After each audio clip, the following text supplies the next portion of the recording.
Hello, my name is Luna, and you're listening to Infinite Souls, a podcast for that real talk about consciousness, spirituality, and realizing our infinite potential. Mucho, mucho love and light. Hello, Infinite Souls. Welcome to another podcast episode. Woo-woo. Happy Friday. I have a lovely guest on today. You guys have heard him on the show before.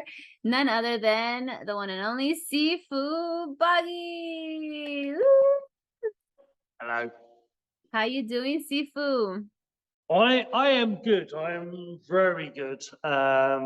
Yes. Everything's all turned around and is awesome. But we'll get to that in a bit. So yes, Yeah. I am good. Yes, that's amazing. I'm happy that you're doing well.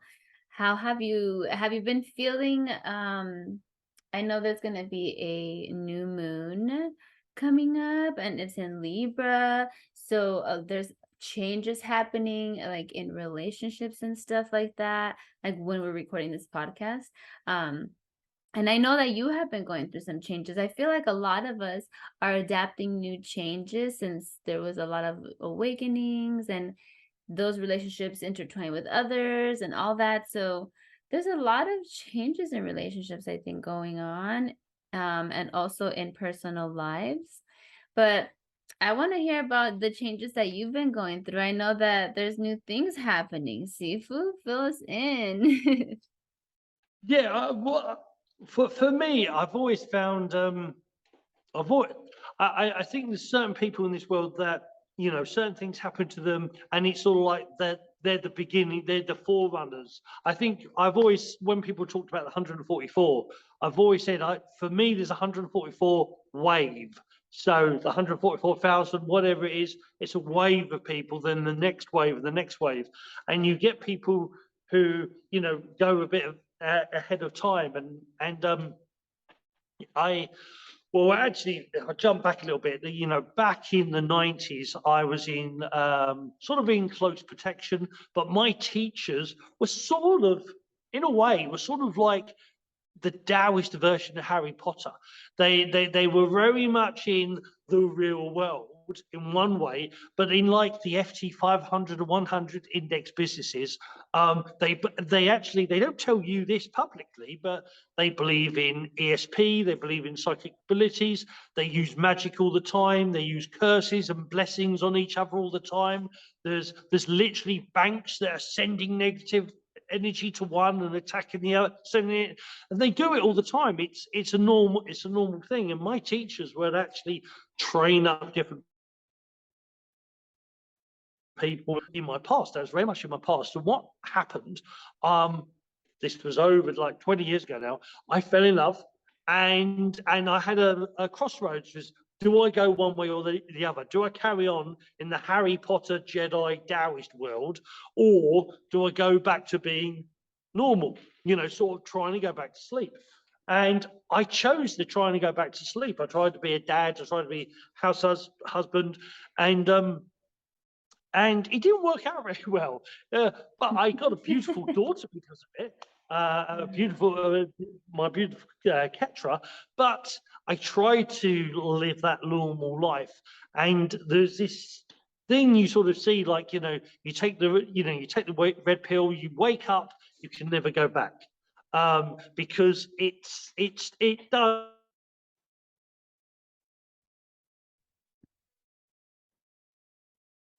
It long time to try to fit in, especially that relationship actually broke up because of Dark Night Soul, and I went through that, and I had opportunities to go abroad and go away, go back to China, go to Philippines, go to Thailand, but I had a daughter, and my responsibilities in my head was to my daughter, so I stayed here and I didn't do that.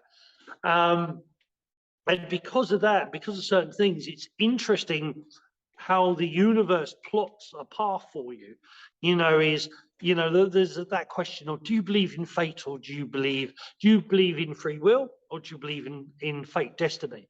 And I believe in both. I think there's both. I think there's certain things that are, it's like there are many roads to Rome. There are many roads to Italy. There's many roads to what you desire. There's many roads. So I think there are certain things that are set, and then you sort of do a path, because it's very interesting how I went from in 1990 in the 90s. I was supposed to be going to China for 20 years plus in 2000, or almost indefinitely, and I would have had a totally different life.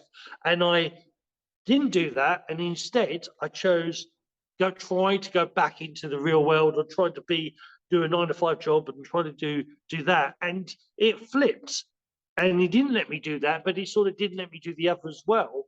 And then I've spent this long road slowly coming back. I actually spent 14 years in one of the most muggle jobs there is, probably.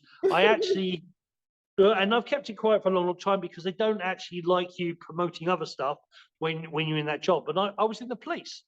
I was in the British police, in the Metropolitan in London, and the role I did was called a PCSO, a Police Community Support Officer.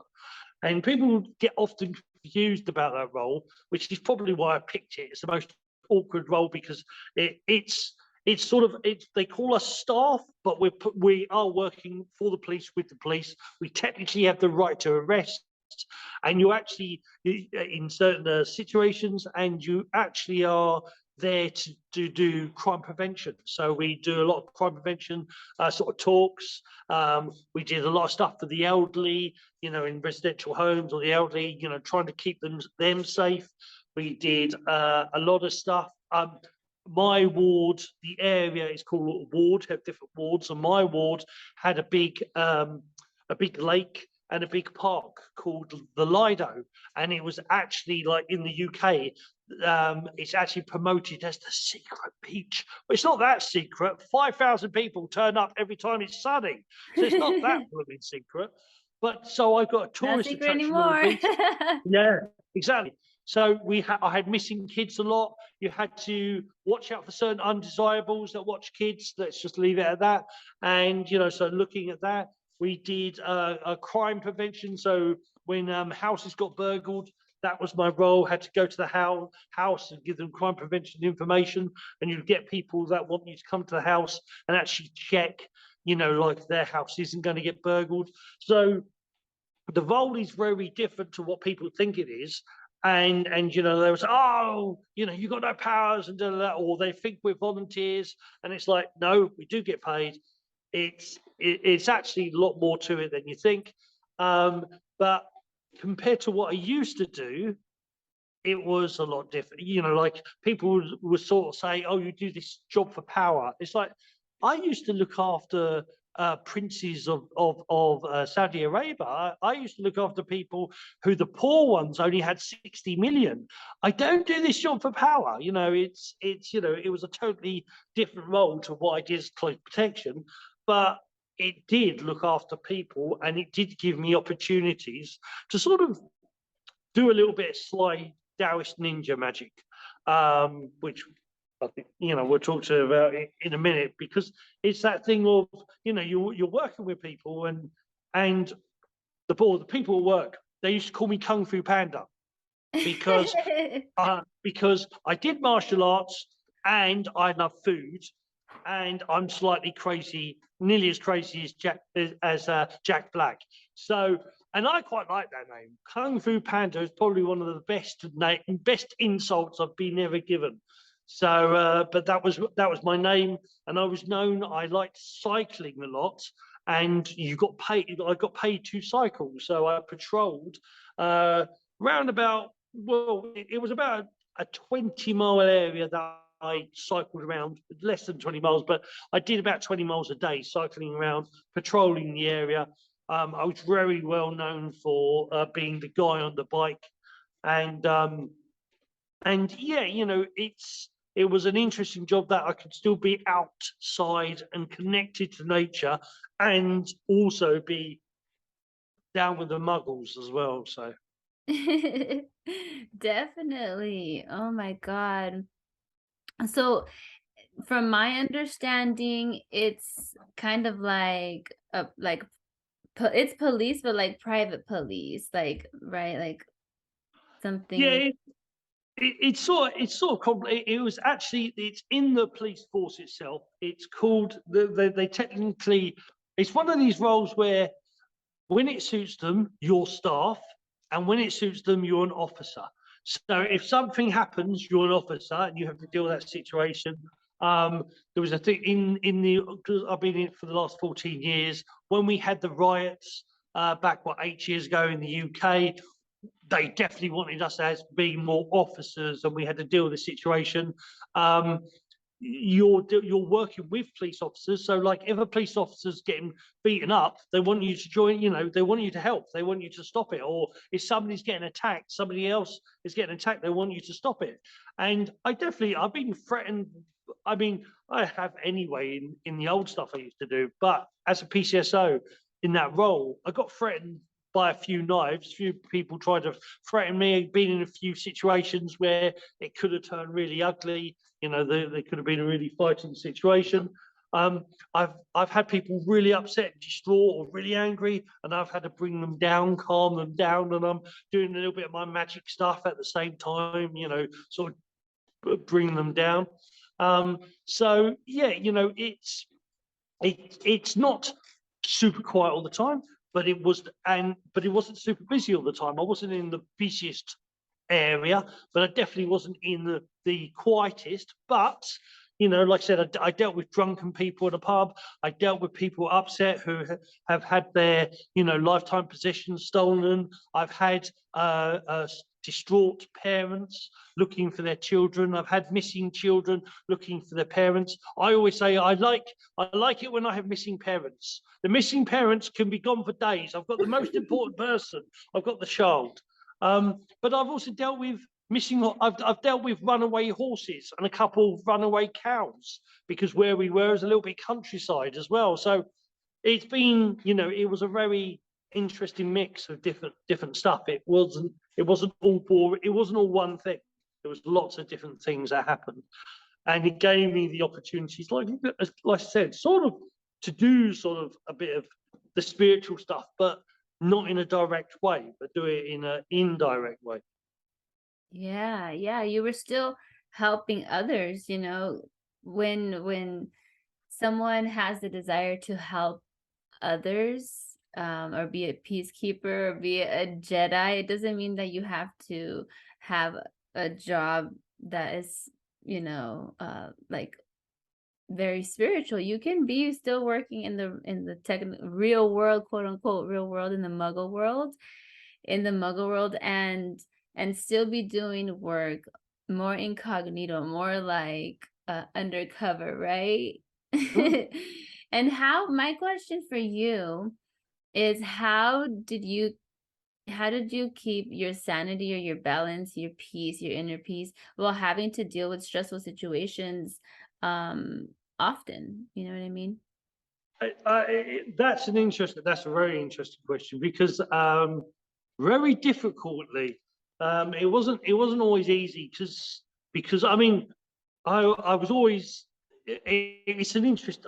I've often said, sort of like in the martial art world, I've seen too spiritual. In the spiritual world, I've seen too martial arts arty. In the normal world, I've seen too normal. In the non-normal world, I've seen too normal.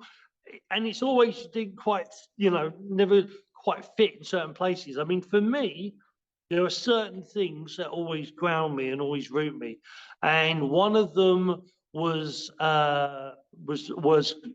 going in the country, like into nature.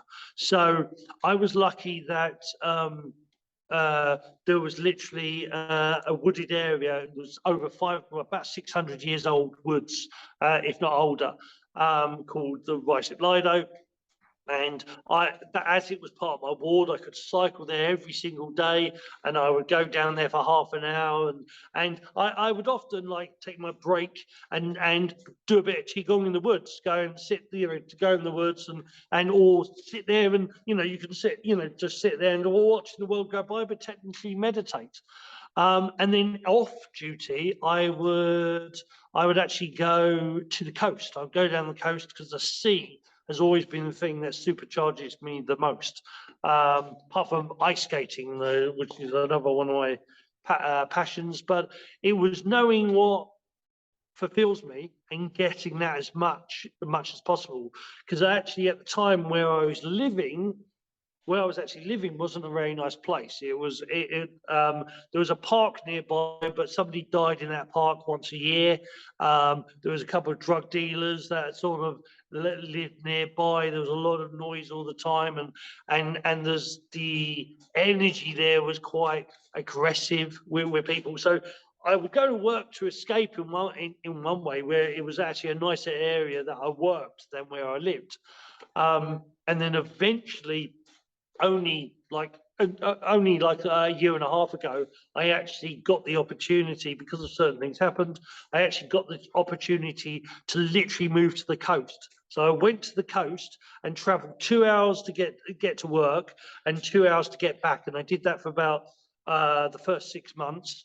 And then what I was doing was actually couch surfing. I would actually stay on when I was at work, I'd stay at somebody's couch.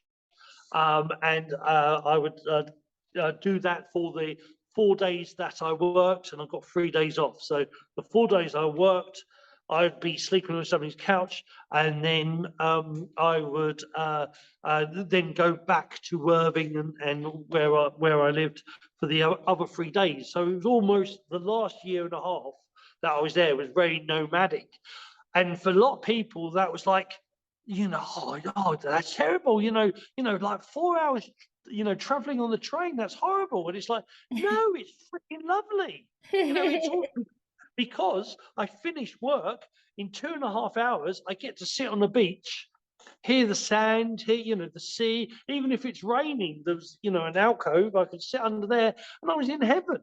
And it's, whatever, if it's taught me anything, reminded me anything, is that whatever your passions are, even if you can only do it for 10 minutes every week, do it. Find a way to do it. Find a way to do what you truly want. Find a way to do, because that's the only way it becomes bigger, because what you focus on grows. And for a long time, for a period of time, especially when COVID happened, I couldn't go down the sea. I couldn't go down the sea at all. Well, now totally banned. My daughter lived down near the sea, wasn't allowed to see her, and it was probably the lowest that I ever got. Is when I was a kid, actually, and I sort of woke up as a kid, and back in the 70s, and that was everybody else is like, what, even seeing fairies and energy, and people like, what are you talking about? And it wasn't until I worked with my teachers, the Shun and Po, and they're going, yeah, fairies exist, they're another dimension. And it was like, so matter of fact. And then learning about the FT 500, 100 index businesses, and they keep it all secret. But yeah, they're fully aware of this. They're fully aware of other stuff. They use magic all the time. They just don't tell you because they want to keep it all for themselves. And it was a very interesting, that was very interesting. So now, coming from that, being back in, if you think of the hero's journey, it's almost going back through. You go through that dark. All these new skills, but now you have to. You're limited to how you use them, and it was sort of like, just keeping yourself above water. That's what I did for about good 14 years, just literally just sort of keeping myself above water. But I was in a situation where the money, I got used to the money, and it became to live. And to do everything I wanted to do, I needed that as well. And I had to wait and be patient for the opportunity to arise where I could take the biggest leap of them all and go from working in London, living down the coast, to suddenly moving 250 miles away and living in beautiful 9 acres of land with its own baby woods growing up. And that's another story. And that's where I am now. Hi guys, we're back. We had a little intermission, a little technical difficulties, but we're back. Okay, we're piecing these videos together if you're watching on YouTube. Don't forget to subscribe and like, okay, and leave a comment if you know Sifu, if you recognize him from other places. So we were talking about how now, Sifu, now you are in a different place than where you were working. You were working for the police, and that was the police is all about rules, right? So it's very like strict, and it's not so much what we would consider to be like a spiritual job, right? Mm. And so before we get into like where you are now, tell us how you were still influencing people on a spiritual level, doing mundane things or things that are more strict or rigid with rules. Yeah. Yeah, I mean, the whole rules thing was quite interesting because the people who knew me were they actually had bets of how long I would last, and all of them lost, because they never thought I would last, 14 years, and because they say, how the heck did you get in? It's like, oh, Jedi mind trick, it's like, they don't know who I really am. But yeah, so yeah, it is all about rules. But it's interesting with with the police is what I learnt is to how to do the same thing in a different way. Meaning, like, so doing the energy work, doing qigong, even like philosophy. How do you do it? How do you say it and do it in a way that doesn't look like you're doing what you're doing? And it's sort of magic. It is back to Harry Potter. It's sort of magic. It's the whole idea of is like like philosophies, or you're getting people. So I do a lot of energy work. I had to do Reiki, but also do Shin Shishen and other stuff, and which is Chinese Reiki. And the whole idea is sort of like, so a police stance is sort of like this. So it's supposed to, you're showing that you're listening, paying attention, but it's like, it's like, oh, okay, or just like gently putting my hands out and having them down near the lap, and or okay, yeah, and just I'm sending energy or doing stuff, and the whole point in, especially if you look into like the law of attraction, you look into the secret, you look into epigenetics, and they're talking about is like, what you're focusing, what you believe, it is true. And there is a thing called, in Taoism, there's a thing called Shen Dao, which is Qigong is energizing exercise, and it's very physical. Neigong is stretching exercise, Taoist yoga. So it's very much, and it works more on the emotional, and Shen-gong works more on the spiritual. But I could be standing like this, but in my head, I'm going. Mhm. So it's imagining certain things, in a certain way. And, to the point where, there was, back in the 70s, there was kids who had cancer, and there was these doctors who, just to make the kids feel better, because of like Star Wars, they said, imagine that your cells in your body are the Jedi, and imagine the cancer is Darth Vader, and the Jedi attack Darth Vader. So they got them to imagine this. And what shocked the doctors is that these kids were supposed to be terminally ill, and 80% of those kids actually either lasted a lot longer, or also or went into remission. They actually, and so that sort of sparks the idea of, well, you don't have to make things very obvious that you're doing stuff, because you can do it in your head.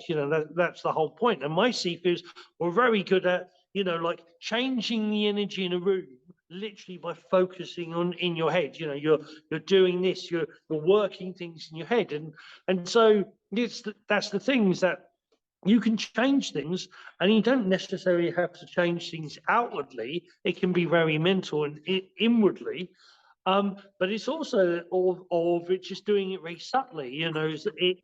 Is like somebody's very, very aggressive. Is for me is like I'm saying, right. There's actually a martial art pose called 7 stars. 7 stars is one hand here and one hand here. So when I do this, so if somebody tries to attack me, I can grab them here or and go down here. But I also send out energy at the same time. So look, calm down. Look. Just listen and breathe. And rather than saying calm down, because when you say somebody very, very angry, you say calm down. No, I won't freaking calm down. Get lost. Wrong So answer. yeah, exactly, very much. So it's like, look, I'm listening to you. How can I help you? Listen, just breathe with me. Listen, breathe with me. How can I help you? And it's offering you're rather than telling them to do something, say, look, what do you need me to do to help you? What do you need me to do? How can I help you? I'm listening to you now. So you're sending out that branch. And it's that whole thing of this whole thing in psychology of like if you sort of know they're a little bit musical, say, look, this look, I'm trying to play a tune here. I'm trying to listen to me. This could really sound like a good idea. And if they're very sporty, try to use words. Figure out. Listen into your intuition and listen to what they need from you, and try to listen to the words, because I've often found I'm dyslexic, and when people talk, I see visuals. Like if you say a chair, I've already got 500 chairs in my head. So you then say a brown chair with green pillows and gold studs. I'm down to about 20 now. And so when people talk, I'm hearing what they're saying. I'm doing the visuals. So if they was to say something like, but I want to do this. It's just impossible because of it's just impossible. And it's like, well, what's impossible? What tell me, and then break it down. Try to help. And because when people are very angry, it blows out of all proportions. So you need to sort of draw that energy back. You need to bring it down. And sometimes I do that directly by working on the person, but sometimes, is let them talking, and while they're talking, I'm creating a black hole in the center of the room to draw away the negative energy, or I create a filter around them and me, saying I only will allow in what helps me grow, and I will only allow in what helps us grow. So you start filtering out what happens, because within what I do, there's an interesting thing that the whole earth is haunted. And in Eastern philosophy, they believe that the whole earth is haunted. And there are things, a bit like you look in wild nature and you see birds on ox's back, and they're eating the gnats, or you see things eating. There are things out there that we can't see that are feeding off our anger and off our fear and off our frustration. So they sort of poke you and nudge you and make you more angry and make you more afraid, and the feed. And when you first hear that, it sounds really scary, but it's the understanding of, if you know that there's other, and people sort of do it, people want to sort of they sort of like poke at you or wind you up, because it gives them energy and they feel better. You ever had an argument and you proved yourself right and you feel awesome and they feel depleted, or the other way around? Have you been in that argument where they've won it and you feel really depleted and tired, and they're all because we are far more energetic than we realize, and we actually feed off each other, and other things sort of feed off us as well. So it's this thing, when you create a filter around yourself and sort of say, I only allow in what helps me grow. Or if you build up your energy to be bright light, to be brighter than the sun, it's normally too rich for people, or too rich for other things, like having a very, very fine or rich sauce. Oh, give me a burger. I want a burger. That's too rich for me. you know, and it's that thing of building your energy up. And when you build your energy up, you become brighter and brighter and brighter. And so the people who want very particular sort of energy, oh, they back off. And that's, I learned that from bullying as well, is that, you know, is when I changed my energy, the person bullying me literally sort of was no longer interested or gave up. So it's sort of like, for me, the energetic world is I'm very much serious of the energetic world, very much believe in the energetic world.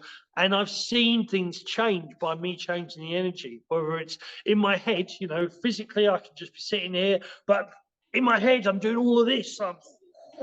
I'm getting out the lightsabers. I'm blasting you with chi. I'm blasting me with chi and building me up. So it's about not necessarily doing things on the outside, but doing it within, but doing it in a way that when you change yourself, everything else follows.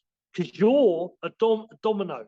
Everything is a domino. Everything is cause and effect. You know, is one thing in science. We talk about cause and effect, and everything is cause and effect. So you are actually a domino. So you change you, it affects everything else. Yes, yes, absolutely. Absolutely. Your energy that's something that I did want to mention about what you're saying, is that your energy, I bet you were changing people just by showing up as yourself, you know, staying true to who you are and to what you believe in and grounded in your truth. That set off a certain vibration, and they had to have felt that, you know, regardless of what you said, Mm. or what words were uttered, you know. um and I did want to touch on what you were saying about when people are angry, and these energies around us that make us even more angry, or they feed off of it. They say, oh, that guy's angry, let's go feed off of him, let's see how much we can feed off of, let's see how far we can take this, right? And I was just talking about this in my last podcast. If you listen to the last one, that one's actually going to be out.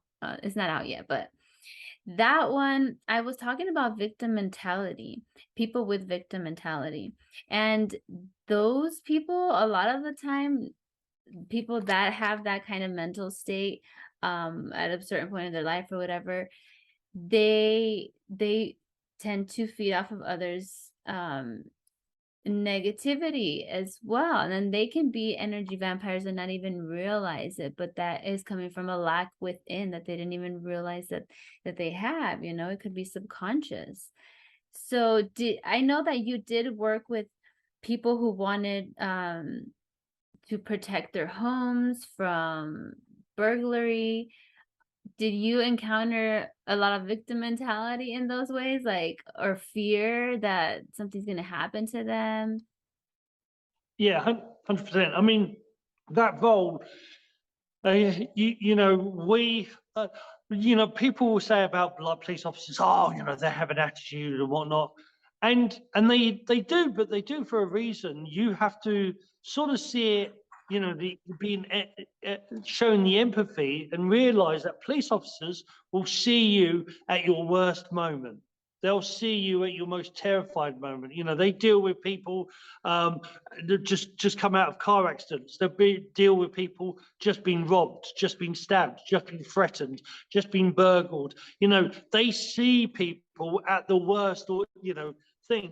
And so if you're not strong yourself, if you don't know how to connect to your own light, that has a big effect on you. You know, that has, you know, it's like if I tap your wrist, you know, at first that's not going to do anything. But I do that for 1,000 times for the next 5 days, you're going to end up with a big bruise. So imagine that, you know, like when people are dealing with people under stress all the time, it's a little bit like, you know, like surgeons have a very weird sense of humor, and they deal with death in a very, you know, to other people a weird way, but when you're dealing with very traumatic things, it affects them in a certain way. And so yeah, that you get people who are in this, everything's falling apart and oh, poor me. And you know, my goal was always just to go, yeah, but you're still alive, you know, you're alive, that, you're fine. Every, material stuff can be replaced, and it's just trying to get people to the issue. There's this weird thing in Taoism. We talk about living in the now, living in the moment. But a lot of people live in the moment, but in the negative moment. They live in the fear and the panic and the anxiety, and that's a now, but it's the scary now. What you want to actually go is, yeah, but I'm still here, or I can change this, I can alter this, and and change that perspective. And I dealt with a lot of people we call ASB, antisocial behaviour. So we dealt with people who had neighbours that had their music too loud, or open their fridge too loudly, or cough too loudly, and the walls are paper thin. There's a lot of places where the houses are not built to have lots of occupants, and they're on top of each other, and and it's that thing of, it's like I've dealt with people who complained that their neighbor had a dog, and the dog yaps too much, or the baby makes too much noise, and it's like, but it's a baby. Babies cry, dogs bark. That's what they do. They're not doing it purposely to annoy you, but it's people's. They live in their. People can live in. You can live in your own prison. Your own reality can be your heaven, or it can be your hell. And when you're stuck in a loop, when you're living, repeating, those negative things, it becomes your prison. Your own body becomes your own prison, because you focus on those negative stuff. But when you can clear that, when you can realize, yeah, but what can I do to change this? What can I do? Like I said, I lived at one point in my life, and not so long ago, only like 2 years ago, the place I lived was not nice. It wasn't great. It wasn't the greatest place. But what I did, I went away. I would go to the coast every single week. I had 2 days off, and one day I would go to the coast. The second day I slept, did nothing but sleep, because sort of trying to get, it was my body's way of getting over what I was going through. But that's what I did, and it's finding your light in the darkness. It's you create a match and you can create light, but you can do that. However dark things seem, there's always an up. It could be tiny, but there's an up. There's always a way to create a spark, and I try to teach people that, or just blast a lot of chi. And I think, like you're saying, like in that job, you're not allowed to. I couldn't be this what I am right now, but what I could do was smile a lot. And I was known for the person that smiled a lot. You're always happy, you're always cheerful, you're always, telling jokes, or silly. And that's my way, that's my Jedi way of raising the vibration. Being the fool sometimes is what people need to snap them out, give them that red pill, and see things in a different light. Does that make sense? Yes, absolutely. I know you were out there doing your Jedi mind tricks, sometimes verbally, sometimes not verbally, probably, with your, how you said, because everything is energy, everything is energy. So a lot of the things that are happening, we don't see. So you can definitely, and like me, for example, that I do Reiki, that is energy work that you don't always see with your eyes. I see it with my inner eye. And then you see the manifestations later. But now that you're not at that job, right? You're not at that job anymore. Now you get to be yourself, your full self, all day, every day. Yeah. What changes have happened for you, Sifu? Now, did you leave that job because you wanted to, or was it just Yeah, it was. I was getting to a point where I was getting to a point where it was getting tougher and tougher to wear that mask, or wear that suit. And like I said, the me was there, but it was just like the filter was down to 99% and 1% Sifu, and my real name's Paul Brighton, so 99% Paul Brighton, or Officer Brighton, and 1% Sifu. And it was getting to a point where you know, I was getting to a point, I kept saying to the universe, look, I've got all these skills. You gave me all these skills. I've got all these freaking skills. Give me an opportunity to freaking use them. What's the point having them if you don't let me use them? And then I met my partner, and we started to blossom. And then it's, you know, the beginning of the year we just sorted, you know, just it was at first subtle about talking about, you know, me coming down here, and eventually it was like, no, yep, September, because I've only just been here a few weeks, so it's only 3 weeks. But you know, so September, going to go down, and I'll come down, and I am a grafter. You know, I was a chef, I was a baker, and you know, for her, she's been doing this for like 14 years on her own, and so to her, you know, it gets to you after a while, and she loves it. She loves this place, but also at the same time, it's the same thing. To me, it's all brand new. It's all shiny, and also I've got a Winnie the Pooh, Dory sort of mentality that it'll take about 50 years until I get bored of it. You know, just keeps swimming, just keeps swimming. So I can enjoy it for a long time. But to me, it's fun. You know, it like I say, it's taking again. So we're cleaning rooms, doing Airbnb.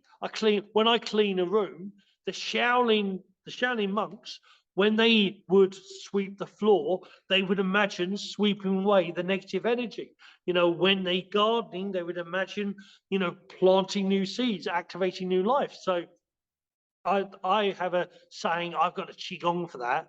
And my teachers taught me that everything can be a Qigong. So everything I do, cleaning the toilet, I do it as a Qigong. I'm doing it as I'm cleaning away past life. So doing a room up, I'm doing it as a Qigong, as a meditation, even as a yoga. You know, I'm stretching the body, you know, as I do it. And that's how I was taught. So it's that whole idea of doing everything you do in a fun way, in a silly way, something that amuses you. So, you know, put the music on, or I do chanting. I chant the room, and I clean the room and energize the room. But that's the whole thing. I'm doing all of that, and it's Elsie sort of found, like, you know, like something happened, and I've already gone bop, bop, bop, bop, bop. You know, I've already got 15 solutions. So, but it's only just happened. Yeah, but I've got, like, you know, a Speedy Gonzales in my brain. You know, I've already figured out the solution. So it's the whole idea of, yeah, you know, it's a new playground for me. That's the whole point. I mean, I'm in a beautiful barn right now. You know, this is my studio. This is, you know, well, and just 2 days ago, I was teaching in here. A week ago, we had a wedding in here. We've got another wedding in a couple of weeks. We've actually got gong bath, the old gongs here on Friday. So there's always different stuff happening, and there's always, you know, people can just sort of, we're on the campsite thing, and they'll just turn up for camping. So there's always different things happening. It's never 100% predicted. Even if we've planned stuff, you still can't hit 100%. And I like a little bit of mystery. I like a bit of spontaneity. I like things, something throwing things at me.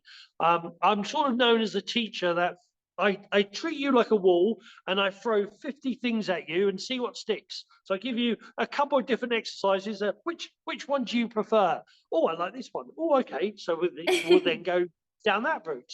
And so I like that sort of stuff. I like being spontaneous. I like, my name, Boggie, means the balancer between the chaos and the calmness. So I like a bit of chaos, and I like filtering it down to the calmness. So Yeah.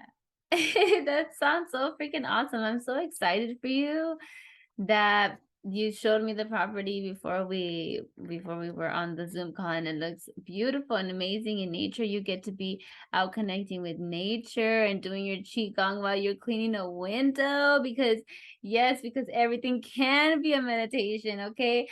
I practice this. I try to practice it every day because I have a thing about washing dishes. You know, like it just really bothers me to wash dishes. I don't know why. You know, it's a childhood thing. I know why. But so I learned, you know, do it with joy, do it like a dance, and then you're only washing one dish at a time. It's only one dish that you wash because you only one moment is all you have, right? Like that's all, Yeah. everything that exists is in this moment, and only one dish at a time is what you're doing. So so the joy of washing dishes, the joy of sweeping, and then also about like imagining the negativity going away. That's something that I do, like when I do spiritual baths or when I clean, when I mop, I imagine taking out all the negativity, all of energy that no longer serves, and draining it away. And it really is a magical thing that you can do. It's everyday magical thing, like kitchen witch stuff that they call them over here in the West, you know? But like you said, for you it's qigong. Everything is qigong for you, you know, and everything is love and everything can be beautiful. And But I mean, whatever you call it, it is, you know, or a lot of people talk about the masculine and the feminine. And mm, I always thought, you know, you know, yes, we had the male, female, banana goat, but also, you know, that's a seafood joke. But also, it's the whole thing. The divine, the masculine are qualities, you know, getting things done, you know, being assertive, doing that's a sort of more of a masculine quality. Nurturing, loving, that's more of a feminine quality. But there's also the sacred child. Play. We're meant to play. We're meant to have fun. We were, you know, when we were kids, stop talking to people. You know, stop talking to your imaginary friends, but go and see a psychic who's talking to imaginary friends, but they're not imaginary. You know, go. You know, don't. Or stop playing with that box and pretending it's something else. But there are people who get paid to take a load of rubble and to make it into art, or take a load of metal and make it into an aeroplane or a rocket, a ship. You mhm, know, it's interesting. We were told not to do stuff, but actually, be told the sacred child, that child energy is vital for growing. It's vital. The Shaolin monks, they originally were very unfit and fat, and Buddha Rama came along from India, and he said, spiritually you are high, but physically and emotionally you are very low. mhm, Here's yoga, and learn yoga, and then learn from nature other exercises. And so it's those monks, the monks in the orange robes, the Shaolin monks, who created martial arts. They created the fight, or at least the Shaolin martial arts. They created the fighting techniques, but it wasn't about fighting. It was about spiritual understanding. From that exercise, they learned to expand. So just from cleaning a toilet, you can actually clear out, negativity from your mind, from your aura, from taking away dirt from a plate. You can actually be energizing yourself. It's actually funny you were saying about like washing dishes. My partner has a dishwasher, and I'm going, no, don't use the dishwasher. I'll wash them up. But just like, but we got a dishwasher. It's like, no, I want to do them. You know, because it's a meditation. I really love doing that meditation and washing those dishes and sort of using it as part of my practice. But whatever you do, whether it's yoga, whether it's Tai Chi, whether it's Qigong, whether it's fishing, whether it's needle knitting work, whether it's football, soccer, play, do it as a playful thing. Allow it to. The issue, what we do, we turn things into sports, or we turn things into political, and it's right and wrong, good or bad. And it's mhm, forget the right and wrong, good or bad. Forget who wins. It's about playing. The playing is the important thing, not actually, the taking part is actually the important thing, not the actual winning, mm, because there'll always be a winner and there'll always be a loser. But it's the bit in between that actually matters. It's the going through that process and learning. And ironically enough, in martial arts, my teachers actually would put me against people that I had a 99% chance of losing, mm, because it wasn't about winning. Winning, you don't learn much.